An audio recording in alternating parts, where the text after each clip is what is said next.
My grandpa is 86 years old and has been working way over 40 hours a week for most of his life. Even into old age, my grandparents are completely set financially for their retirement and don't need the money at all. Yet my grandpa refuses to stop working and then gets upset and feels bad about himself when no one will hire him because of his age and medical condition. He recently has been dealing with cancer and is basically chair or bedbound, so he can no longer work. And my mom mentioned that he feels like he has nothing else to contribute to our family anymore. He feels worthless. He hates that everyone cares for him when he was always the provider and hard worker. He grew up being taught that a man's man always needs to be working, and he has no other hobbies or interests than looking for jobs or ways to work. How can I help comfort him during this time? I just don't know what to say or do, or if there's anything I can do to show him that he is still a man even when he isn't working and that he should love himself for other reasons too. Story 1. It's more than just contributing to society or whatever. It's a habit, a routine. A lot of old people fall apart fast when they stop working. I've seen it. There are a couple of people in their 70s at my company, and one of them has cancer. Coming in helps them feel normal, gets them up in the morning. Story 2. Can he manage simple physical tasks? Something like indoor gardening or needlework. Anything to occupy his hands and mind that he can do to still be productive in his own mind. Outside of that, just spend time with him. Ask him about his life and help him chronicle all the things he's valuable for outside of working. Help him realize that his value is more than just his ability to support others, especially since he spent a lifetime succeeding in that. Story 3. My granddad is the same type of man but finds joy in building and painting small models and doing puzzles. It is best to introduce your grandfather to some hobbies or activities he can do. He deserves a rest. You could also see if there is a local men's club. Some villages have clubs where men get together to do woodwork and other activities. I hope he is well and finds something to do with his time that is not labor-intensive. Story 4. If he still has use of his hands, you could introduce him to small tinker hobbies such as fixing small objects, painting, modeling, or carving. Sorts of things he can do from a chair in his room. You can then sell those things on Etsy or the local market. Story 5. Has he done anything lasting? I mean, carpenters leave their work site after a while, but the building lasts a century. You can easily visit the building, look at it and say, "Gramps, you did this." Find out what he has done that remains. That made a difference if he worked with people. That still stands if he built things. Find out what he has achieved, and spend a day driving around, reminding him that the kind of things he has done are not the traits of a useless person. And maybe give him something to do. If there is a great-grandkid who needs a model railway built, Grandpa needs a swing set in the garden, I'm sure you know someone who can tell you what to do and what not to do. I mean, you can't really work around that his body is in decline, but you can show him that you still have use for his mind. Story 6. My grandpa took up painting in the last years of his life. His paintings are now cherished relics among his children. Like Picasso's, they are prominently displayed, coveted, and priceless. So, maybe try to convince him that whatever hobby he might take up will be worth more to his children and grandchildren than a couple of bucks from digging ditches. Story 7. Give this a shot.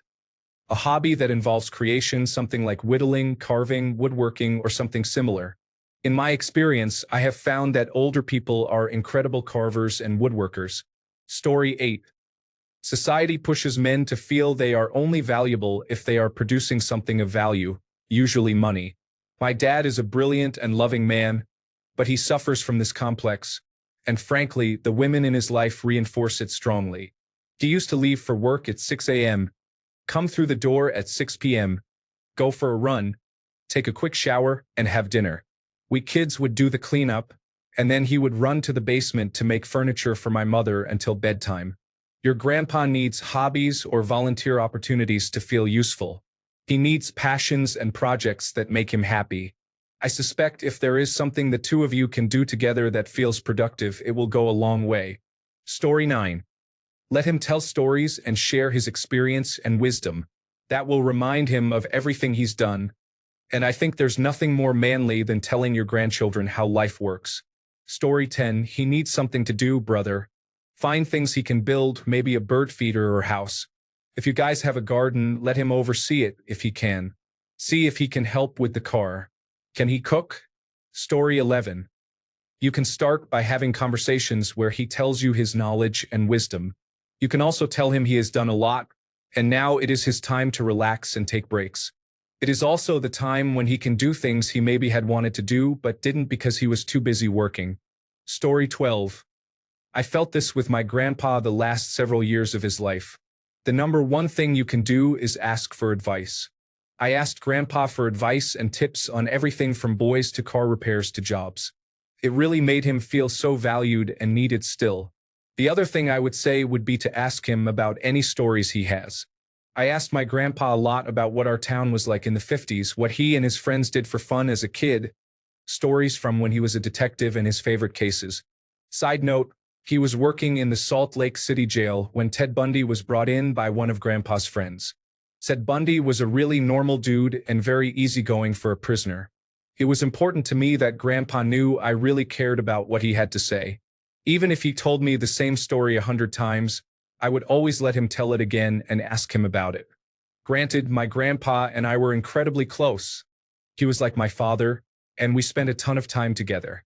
He passed away in 2019, and I still think about him every day, and am so glad I got to ask him so many questions and more so just spend so much time with him.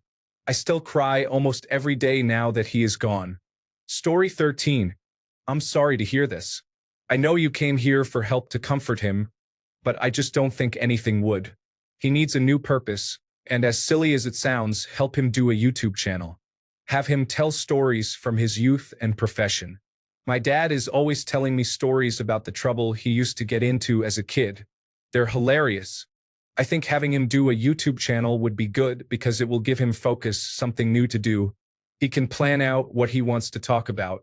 If he thinks this isn't something people would be interested in, just point out some channels like Dad, How Do I? Or Depression Cooking. It's an old lady cooking stuff that she ate during the Depression. And storytelling-wise, there are so many. Mr. Ballin literally takes posts from Reddit and the Missing 411 books and just retells them. Once people start watching it, you can have him answer questions. Basically, it can expand a bit, and it will give him interaction with people outside your family. Story 14. Obligatory note. I am not a man, so I probably shouldn't be answering, but I am anyway, so sorry. He might enjoy gaming.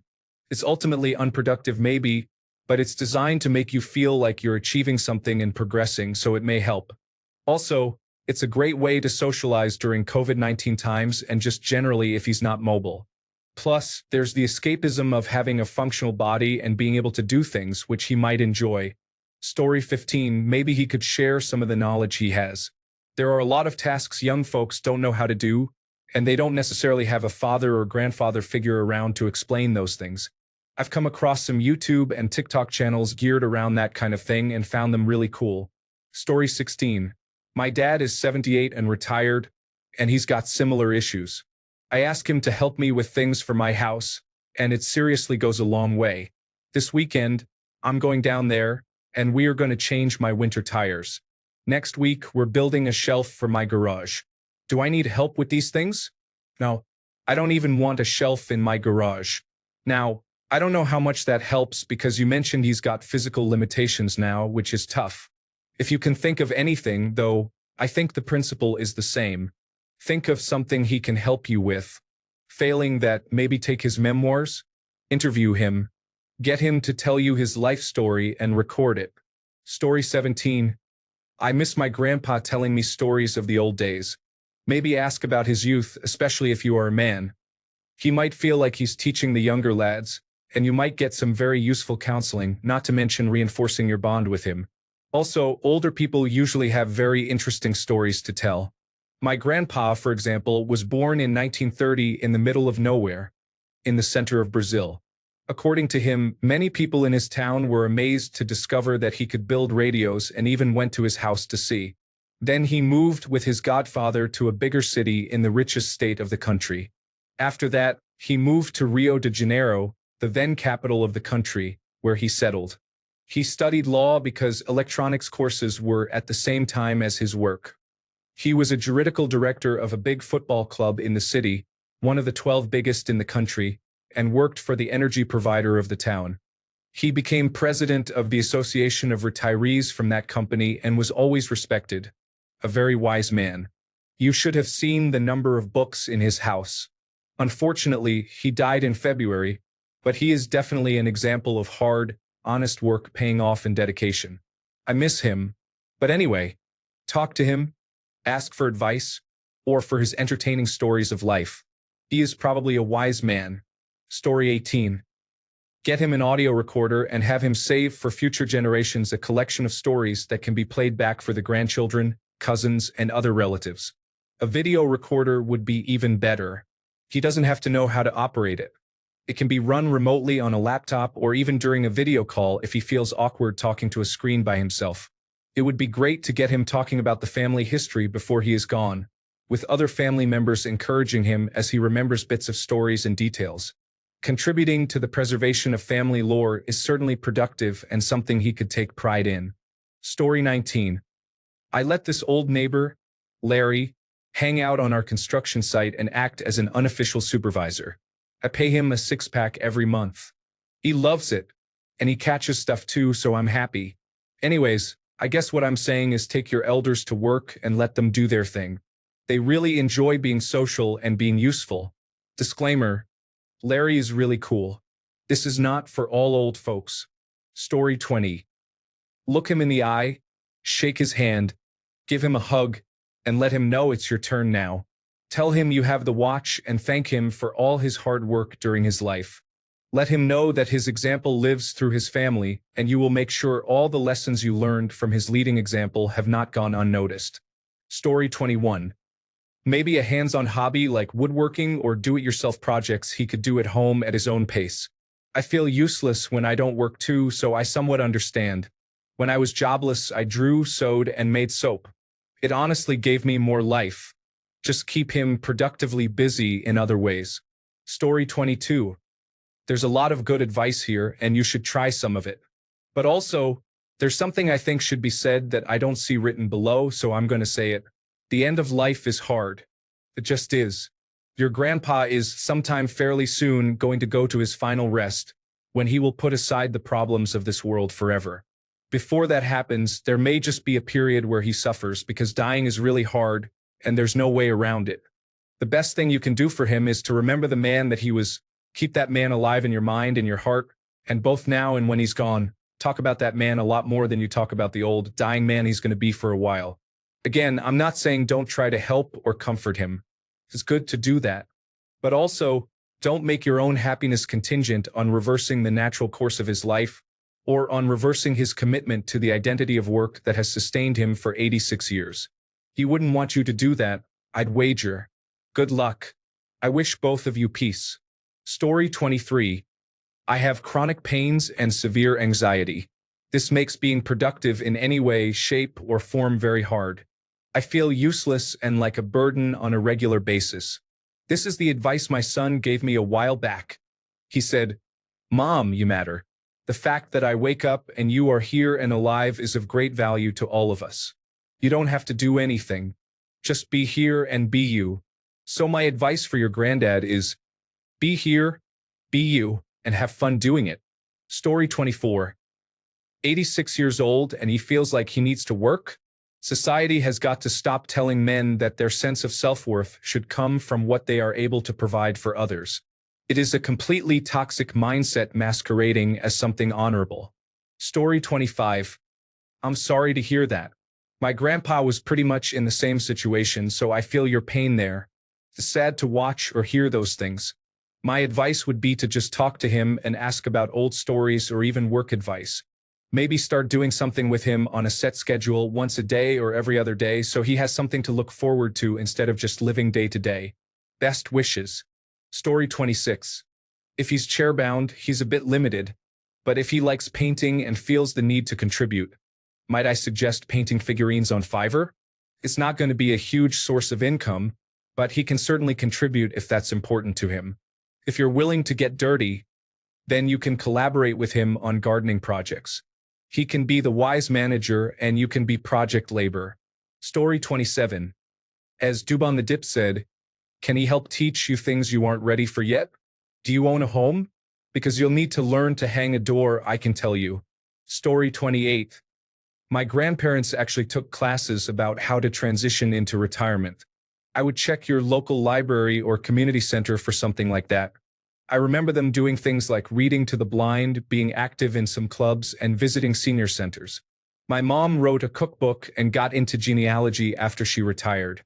Story 29. In my opinion, if your grandpa is 86 and still has his mental faculties, a lot of that behavior is going to be him on autopilot, for lack of a better word. At some point, everyone has to stop doing what they have always done. Not necessarily easy to do. What can you do? Give a little bit of your time. Understand his anger is not about you. You have no way of knowing how much you mean to him. I suspect it's a lot. Story 30. He needs to feel like he matters, his actions matter. Given no one wants to hire him because of various reasons, maybe he could volunteer. The idea of working for free could be unfamiliar to him, but if he gives it a try, once he sees his actions mean something to someone else, that might do it for him. Story 31.